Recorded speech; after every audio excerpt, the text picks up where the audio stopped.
अस्सलाम वालेकुम दोस्तों, मेरा नाम है अली और मेरे हमेशा की तरह मौजूद है और आप देख रहे हैं जिस वक्त क्रिकेट और अली शो क्रिकेट शो देख रहे हैं। दोस्तों आप लोग से बात करने जा रहे हैं, बात करेंगे जी आज आपके साथ टॉप न्यूज का सेगमेंट है, आपसे शेयर करेंगे। नंबर 1 पे आप लोग से बात करने जा रहे हैं, जो हमारे पास अपडेट आ रही है वो आ रही है कि पाकिस्तान की क्या प्लेइंग 11 होने जा रही है अगेंस्ट बांग्लादेश। इस पर बात करेंगे जी आईसीसी की जो मीटिंग होने जा रही है, इसमें अब क्या क्या मुद्दे डिस्कस होने जा रहे हैं। बहुत से मुद्दे जो है इसके अंदर खुल गए हैं, अब वो कैसे रिजॉल्व होंगे इस पर बात करेंगे। और एशिया कप के हवाले से इंडिया के हवाले से क्या अपडेट आ रही है वो भी आप लोग से शेयर करेंगे। तो अगर आप हमारे चैनल पर पहली बार आए हैं, चैनल को आदमी सब्सक्राइब करें और साथ ही भूल जाना। तो बात का आगाज करते हैं नंबर 1 खबर के साथ जो हमारे पास आ रही है। तो सबसे नंबर 1 खबर आ रही है जी वो यही आ रही है कि पाकिस्तान की टीम जो है वो बांग्लादेश जो है पहुंच चुकी है। 2 ग्रुप्स में जो है पाकिस्तान की टीम गई है, लेकिन अल्हम्दुलिल्लाह दोनों ही ग्रुप जो है वो सेफली बांग्लादेश लैंड कर गए हैं। लेकिन क्रिकेट फैंस के लिए एक बुरी खबर भी है और वो ये है कि जैसे इस वक्त जो है आप जो लोग पिंडी इस्लामाबाद में रहते होंगे उनको पता ही है कि मानसून का एक सीजन जो है शुरू हुआ है, जिसके चलते अभी भी बड़ी हैवी बारिश हो रही है। पिंडी इस्लामाबाद में अभी भी आप देख सकते हैं, आपको आवाज भी आ रही है, तेज बारिश लगी हुई है इस्लामाबाद और रावलपिंडी में। इसी तरीके से बांग्लादेश का वेदर भी पाकिस्तान से मिलता जुलता है और वहां पर भी जो है मानसून की बारिशों का जो है वो आगाज हो चुका है, जिसके चलते अब ये खबरें भी आ रही हैं कि शायद ये सीरीज जो है कि मानसून की बारिशों की नजर भी हो जाए। लेकिन जब हमने कुछ बांग्लादेश के दोस्त हमसे राब्ता करने की कोशिश की है तो वही हमें ये भी कह रहे हैं कि यार शाम में थोड़ी बारिशें रुक जाती हैं, सुबह से लेकर दिन तक जो है चलती रहती है। जो मैच की टाइमिंग है उसमें थोड़ी बारिश कम होने के चांसेस है, लेकिन कोई ज्यादातर अच्छे जो है वो चांस नजर नहीं आ रहे। अलबत्ता पाकिस्तान की क्या प्लेइंग 11 होने जा रही है जो पहला मैच होगा उसमें भाईजान देखिए उस पर बात करते हैं, लेकिन इसलिए इतनी आज तेज बारिश लगी हुई है इसलिए आज हम स्टूडियो भी नहीं पहुंच सके हैं। लेकिन अली साहब पाकिस्तान टीम पहुंच गई है ढाका। पाकिस्तान टीम रात को रवाना हुई थी 2 धड़ों में, 2 ग्रुप्स में पाकिस्तान टीम ढाका जब पहुंची तो बड़ा शानदार किस्म का वहां पर पाकिस्तान टीम का वेलकम किया गया।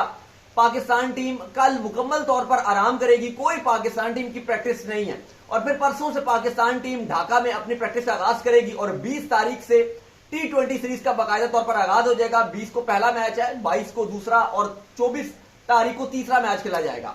अब जो प्लेइंग 11 की बात है, देखिए जो पाकिस्तान ने ऑलरेडी बांग्लादेश को होस्ट किया था 3 मैचेस में और 3-0 व्हाइट वॉश किया था, उस स्क्वाड में और इस स्क्वाड में कुछ छोटी मोटी तब्दीलियां की गई हैं। जैसे सलमान मिर्जा को इस स्क्वाड में मौका मिला है, अहमद दानियाल है फास्ट बॉलर, उनको मौका मिला है, फिर सुफियान मुकीम है वो टीम में वापसी कर रहे हैं। तो ये थोड़ी बहुत आप कहो कि स्क्वाड में चेंजेस हुई हैं। जो बाकी जो मेन बैटिंग लाइनअप है वो वही सिमिलर है, जिसमें आप कह सकते हो कि खास तब्दीली नहीं की थी। पहले आपको स्क्वाड ही पढ़ के बता देते हैं कि पाकिस्तान का क्या स्क्वाड है दौरे बांग्लादेश के लिए जो पहुंच चुका है, फिर उसमें आगे बात करते हैं कि 11 इसकी क्या होगी। सलमान अली आगा कप्तान होंगे, इब्रार अहमद, अहमद दानियाल, फहीम अशरफ, फखर जमान, हसन नवाज, हुसैन तल्लत, खुईदिल शाह, अब्बास आफरीदी, मोहम्मद हारिस विकेट कीपर, इसके बाद साइम अयूब, सलमान मिर्जा, सुफियान मुकीम, मोहम्मद नवाज शराब की जगह आ गए। शराब क्योंकि अनफिट है, इंजर्ड है, अपनी सर्जरी कराई है, नवाज को कम बैक करने का मौका मिला है और Sahibzada Farhan backup wicket keeper. अगर आप स्क्वाड में 11 बनाओगे पाकिस्तान की तो कुछ इस तरह से बनेगी कि ओपनिंग दोबारा से साइम और फखर ओपनिंग करेंगे। साहिबजादा को यकीनन तौर पे फखर की गैर मौजूदगी में जब वो अनफिट हो गए थे, उनको खिंचाव आ गया था तो वो बाहर बैठ गए थे, तो साहिबजादा फरहान आ गए थे। लेकिन अब पहली चॉइस साइम और फखर की ही है, जो कि हमेशा से सारे पाकिस्तानी चाहते हैं कि भाई ये दोनों लेफ्टी ही आए ओपनर।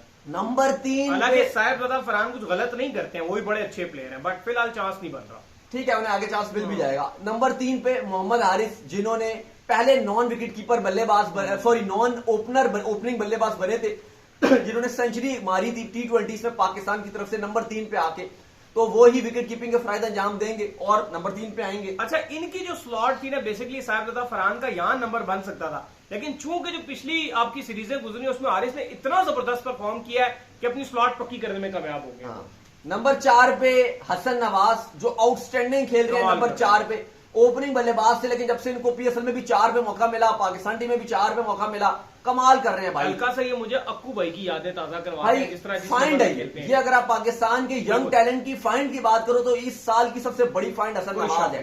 इस टाइम सारे पाकिस्तानी जिसको सबसे ज्यादा लाइक कर रहे हैं, जिसको बहुत पसंद कर रहे हैं, वो हसन नवाज ही है। तो नंबर 4 पे हसन नवाज, 5 पे आपके नंबर 5 पे जो 3 डाउन का स्लॉट होगा उसमें आपके कप्तान सलमान अली आगा आ जाएंगे। फिर 6 पे जो है जो 4 डाउन की स्लॉट है नंबर 6, उसमें खुईदिल शाह को मौका मिलेगा, वो होंगे। फिर नंबर 7 पे मोहम्मद नवाज को मौका मिलेगा जो शराब की रिप्लेसमेंट पे आए हैं, तो नंबर 7 पे आपके फिर जो है वो मोहम्मद नवाज आके खेलेंगे। 8 पे अब फहीम अशरफ लगातार आप उनको पहले भी मौका दे रहे थे और उम्मीद यही है कि आप दोबारा फहीम अशरफ के साथ ही जाओगे, तो फहीम अशरफ 8 पे आ जाएगा। अब 9, 10, 11 ये 3 स्लॉट हैं जिनमें 2 तो आप कंफर्म फास्ट बॉलर खिलाओगे। अब काफी सारे फास्ट बॉलर हैं, हसन अली भी हैं, अब्बास आफरीदी भी हैं, सलमान मिर्जा को भी चांस स्क्वाड में रखा गया, अहमद दानियाल भी हैं। लेकिन मुझे लग रहा है कि हसन अली और अब्बास आफरीदी ये, क्योंकि और कोई आपने ऑलरेडी रखे नहीं है, सीनियर नहीं है, हारिस रऊफ भी नहीं है, नसीम शाह भी आपने पहले रखे तो वो भी नहीं है, तो ये आप हसन अली और साथ जो है वो आप पहले मैच के लिए तो आप अब्बास आफरीदी 2 के साथ जाओगे और एक स्पिनर आपने चूज करना है, वो आपके पास इब्रार है और सुफियान मुकीम है।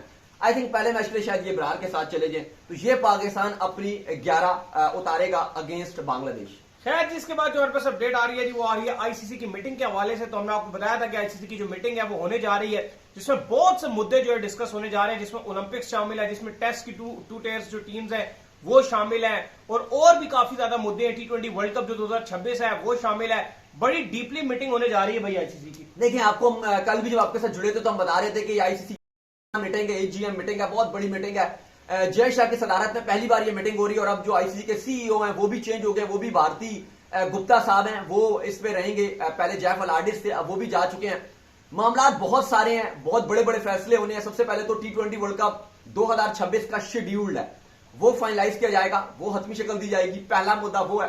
फिर दूसरा मुद्दा ये है कि जो आपका WTC है उसके होस्टिंग जो राइट्स हैं वो अगले 2 साल के बांटने हैं और भारत खुद भी इंटरेस्टेड है कि हमें दे देना चाहिए। लेकिन फिर एक क्रिकेट फर्टर्निटी कहती है कि इंग्लैंड जिस तरह से क्रिकेट होस्ट कर रहा है, टेस्ट क्रिकेट होस्ट कर रहा है, उसको ही दी जाए, तो इसके ऊपर बात होगी। फिर इसके बाद जो बात होगी वो ओलंपिक्स को लेकर होगी और बड़ा इंपॉर्टेंट मुद्दा है क्योंकि ओलंपिक्स की तारीखें भी कल आपको पता आ गई थी। ओलंपिक्स 14 जुलाई से शुरू होगा, लेकिन 12 जुलाई से जो क्रिकेट है वो स्टार्ट हो जाएगा। मेंस और वुमेन्स दोनों इवेंट्स अभी बकायदा तौर पर डिसाइड नहीं किया गया कि किस विंडो पे क्या रखा जाएगा, क्या एक साथ दोनों इवेंट्स को शुरू कर दिया जाएगा। लेकिन जो विंडोज दी गई हैं वो यही दी गई है कि 12 तारीख से ये शुरू होगा और फिर 20 तक आपका जो है वो 19 को एक फाइनल रखा जाएगा और फिर एक जो है 29 को जो गोल्ड मेडल का फाइनल है वो रखा जाएगा। तो ये तारीखें भी अनाउंस कर दी गई हैं। फेयरलैंड जो है वहां पर उस वेन्यू पे ये मैचेस खेले जाएंगे, जो आप कह सकते हो कि खाली आर्टिफिशियल ये ग्राउंड बनाया जाएगा और ओलंपिक्स में क्रिकेट खत्म हो जाएगी, उसके बाद ये वापस खत्म कर दिया जाएगा। फिर इसके बाद जो मोस्ट इंपॉर्टेंट है वो है 2 टायर टेस्ट जो क्रिकेट है उसका सेटअप बनाने का मुद्दा है, क्योंकि आपको पता है जो छोटी टीम्स हैं, वेस्ट इंडीज जैसे 27 पे ऑल आउट हो गई, बांग्लादेश श्रीलंका इतनी अच्छी क्रिकेट नहीं खेल पा रहे, तो कहा जा रहा है कि जो छोटी टीम्स हैं वो छोटी के साथ ही खेलेंगी WTC में भी, और जो बड़ी टीम्स हैं वो अलग खेलेंगी, ताकि जो क्रिकेट है उसमें कंपटीशन लेवल अच्छा रहे, ताकि छोटे भी आपस में खेलेंगी तो उससे फायदा ये होगा कि कंपटीशन लेवल हाई रहेगा और बड़े भी आपस में खेलेंगे तो कंपटीशन लेवल हाई रहेगा और उसको सही मायनों में आप कह सकते हो कि प्रॉपर वे में बताया जाएगा। क्योंकि अभी तक तो खाली बातें हैं, कोई इस पे कुछ कहता है, कोई कुछ कहता है, तो प्रॉपर वे बताया जाएगा कि कैसे इसको इंप्लीमेंट किया जाएगा। जो 2 टायर टेस्ट सिस्टम है ये रखा जाएगा। फिर इसके बाद कहा गया है कि जो 2026 का T20 वर्ल्ड कप है, इसके बाद जो अगला आपका ICC T20 इवेंट है, जैसे 2028 की आप बात करो या उससे आगे, उसमें टीम्स की तादाद बढ़ानी है। 20 टीम्स ऑलरेडी अभी कर दी गई हैं, तो 24 टीमें करने का भाई कहा जा रहा है कि और 24 कर दी जाए या 22 कर दी जाए या 26 कर दी जाए। मुझे लगता है दाऊद ये कोई इतनी अच्छी चीज नहीं है। अगर आप 20 इनफ है, आप वो क्वालिफिकेशन करवा लो भाई, वहां से जो है जो क्वालिफाई कर आता है वो ठीक है। अगर आप जो ये 24 करते जाओगे तो आस्ता आस्ता आपकी वर्ल्ड कप की वैल्यू गिरेगी और आगे चलकर जो T20 का जिस तरह का दौर है, जितना टफ कंपटीशन होगा लोग उतना देखना पसंद करेंगे। छोटी टीमों से कौन देखना पसंद चलो मैं कहता हूँ 20 भी ठीक है, आप 20 तक ले आए हो ये भी ठीक है। मेरे हिसाब में तो भाई 15 तक होना चाहिए था आपका। चलो ठीक है, 16 आप ठीक कह रहे हो, 16 मतलब हो जाती, 15 का तो चलो लॉजिक ना, मतलब 16 में आप 4 जन के आप ग्रुप बना सकते थे। लेकिन चलो मैं कहता हूं कि वो आपने ये वाला सेटअप नहीं भी किया ना, अब 20 से ऊपर मत जाओ। 20 से ऊपर फिर ना वो बहुत ही लो लेवल की टीम क्वालिफिकेशन खिलाओ ना, बस खिला के एक उसको फिर आगे लेकर। लेकिन क्वालिफिकेशन की वो हाइप नहीं बनती ना एक्चुअली, जो क्योंकि अब इटली है जैसे वो क्वालिफाई करके आ गई, तो अब जब वो वर्ल्ड कप खेलेगी तो पूरी दुनिया में इटली को देखा जाएगा। अभी जो क्वालिफिकेशन राउंड था वो किसी ने नहीं देखा, जंगल में नाचा मोर किसने देखा। तो इसलिए वो यही चाहेंगे कि जो छोटी टीम्स है वो चाहती है कि बड़े इवेंट्स में खेलें ताकि बड़ी टीम के साथ उनका मुकाबला हो सके। तो मैं समझता हूं कि 20 से ज्यादा आप ना बढ़ाओ तो ज्यादा बेहतर है। अभी फिलहाल कुछ टाइम तक 20 ही रखो, फिर अगर आपको आगे लगे अगर ये सक्सेसफुल रहता है अगले 6-7 साल के बाद अगर आप देखो तो फिर आप सोच सकते हो। लेकिन फिलहाल ये मुद्दा भी रखा जाएगा कि टीम्स को और बढ़ाया जाए, 20 से 24 की तादाद बढ़ा दी जाए। फिर आपको पता है कि यूएसए वाला जो वर्ल्ड कप था, जो T20 वर्ल्ड कप था यूएसए और वेस्ट इंडीज में, वहां यूएसए में बहुत ज्यादा बदनिजामी हुई थी, बहुत ज्यादा करप्शन हुई थी, बहुत ज्यादा जो यूएसए के एडमिनिस्ट्रेशन कंट्रोल क्रिकेट बोर्ड था, की चीजें सारी, जो क्रिकेट बोर्ड था, करप्शन बहुत ज्यादा हुई थी। जो नासो स्टेडियम बनाया था उसमें करप्शन बहुत ज्यादा हुई थी। तो उसकी रिपोर्ट के हवाले से काफी आहिस्ते से सख्त फैसले किए हैं और एक बार उसको फिर रखा जाएगा, ये भी फैसला है। और भी बहुत सारे मामलात हैं, बाकी बोर्ड्स हैं, रेवेन्यू के हवाले से भी कुछ बातचीत होगी। तो ये सब मामलात होंगे। ये कल से आईसीसी की जो मीटिंग है वो स्टार्ट हो रही है, 17 तारीख से 20 तारीख तक ये जारी रहेगी। बिल्कुल। खैर, इसके बाद जो हमारे पास अपडेट आ रही है जी, वो आ रही है एशिया कप के हवाले से जो अपडेट आ रही है। और अपडेट जो है वो एशिया कप के हवाले से ये आ रही है कि इंडिया की तरफ से कुछ पॉजिटिव खबरें आ रही हैं भाई एशिया कप को लेकर। कल भी उनके जो स्पोर्ट्स मिनिस्टर है उन्होंने यही बयान दिया था कि भाई हम जो है पाकिस्तान के साथ हमारी जो गवर्नमेंट है वो हमें किसी इवेंट में खेलने से कोई मना नहीं करती है, चाहे वो फिर आप हॉकी का इवेंट हो, चाहे वो क्रिकेट का इवेंट हो। बायलैटरल जो आपस में हमारे टाइज होते हैं उसको लेकर हमारी गवर्नमेंट एग्री नहीं करती है कि हम उनके मुल्क में जाकर खेलें या वो हमारे मुल्क में आकर खेलें, लेकिन आईसीसी इवेंट में हमारी गवर्नमेंट अलाउ करती है भैया। देखिए, इंपॉर्टेंट चीज ये है कि जो भारत के स्पोर्ट्स मिनिस्टर हैं मनसुख मंडाविया, वो 3 से 4 दिन पहले भी उन्होंने कुछ मीडिया से बात की थी और वहां पे उन्होंने ये मैसेज दिया था कि भाई हम तो पाकिस्तान को हॉकी के लिए भी बुला रहे हैं, हमें क्रिकेट खेलने से भी कोई इशू नहीं है, हम खाली बायलैटरल इवेंट्स पाकिस्तान के साथ नहीं चाहते। ये उन्होंने 3-4 दिन पहले रिपोर्ट किया था और हमने भी आपको यहां पर रिपोर्ट किया था। लेकिन जो आज की खबर है वो ये कि उन्होंने आज फिर एक इंटरव्यू दिया है एक भारत के लोकल अखबार को, एक टीवी चैनल है उनका, अखबार को टीवी चैनल आप जो भी समझ लीजिए, उनको एक इंटरव्यू दिया है जिस पर उन्होंने फिर वही बात की है जो बात की थी। और ये उन्होंने फिर उस टाइम पर बात की है जब कल जो आईसीसी की मीटिंग है वो भी हो रही है। कहा जा रहा है कि सारे जो एशियन क्रिकेट काउंसिल के मेंबरान हैं वो सब वहां पर मौजूद होंगे। फिर उसके बाद आपको पता है कि 23 तारीख को बांग्लादेश ने ढाका में सब मेंबरान को बुलाया है। भारत कह रहा है कि हम नहीं आएंगे, लेकिन उनको कहा गया कि आप जूम के थ्रू शिरकत कर लीजिएगा, वर्चुअल आप आ जाइएगा। 24 तारीख को फिर वहां ढाका में एक मीटिंग बुलाई गई है और वहां पे भी बात होगी। तो भारत ने अपनी इंडियन गवर्नमेंट से ग्रीन सिग्नल लेकर आना है। उनके पास जो भी हो गवर्नमेंट उनको कहती है वो उन्होंने गवर्नमेंट का जो लेटर है या गवर्नमेंट का जो एग्रीमेंट है वो लेकर आना है। अगर उनको गवर्नमेंट कहती है आप खेल लो तो भी उनको बताना है 24 तारीख को मीटिंग में, चाहे वो वर्चुअल शिरकत करते हैं चाहे वो उस मीटिंग में पहुंचते हैं। नहीं उनकी कहती गवर्नमेंट तब भी उनको बताना। लेकिन इतलात ये आ रही है, भारत से ये खबरें आ रही हैं कि उनकी गवर्नमेंट ये उनको अलाउ करने जा रही है।